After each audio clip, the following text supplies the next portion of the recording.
যে নারী প্রতিদিন সকালে ঘর ঝাড়ু দেওয়ার আগে দুইটি কাজ করবে ওই নারীর কপাল খুলে যাবে। বর্তমানে আলহামদুলিল্লাহ নারীরা অনেকটা দিনের পথে চলে এসেছে, তারা এখন আলহামদুলিল্লাহ সঠিকভাবে চলার চেষ্টা করে, সঠিকভাবে চলার ট্রাই করে। আমরা বিশেষ করে সকালবেলা ঘুম থেকে উঠার পরে ঘরটাকে ঝাড়ু দেওয়ার ট্রাই করি।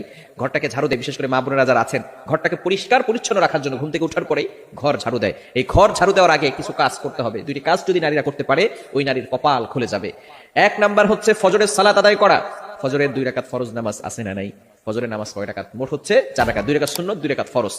নবীজি সাল্লাল্লাহু আলাইহি সাল্লাম জানিয়ে দিয়েছেন, সহিহ মুসলিম শরীফের হাদিস, যে ব্যক্তি ফজরের 2 রাকাত ফজরের নামাজ আদায় করবে, আল্লাহ পাক রব্বুল আলামিন তাকে জিম্মায় নিয়ে নেবেন। ওই ব্যক্তিকে দুনিয়ার কোনো শত্রু কোনো ক্ষতি করতে পারবে না। আল্লাহ পাক রব্বুল আলামিন নিজে পরের দিন ফজর পর্যন্ত তাকে হেফাজত করতে থাকবে। আল্লাহ পাক রব্বুল আলামিন তার জিম্মাদার হয়ে যাবেন। আমরা অনেকে সকালবেলা ঘুম থেকে উঠেই নামাজ না পড়ে ঘর ঝাড়ু দেই। ঘর ঝাড়ু দেন, তাতে কোনো আপত্তি নাই, পরিষ্কার পরিচ্ছন্ন থাকা ভালো। আত্মহুরু শাত্রুল ঈমান, পবিত্রতা হচ্ছে ঈমানের অঙ্গ।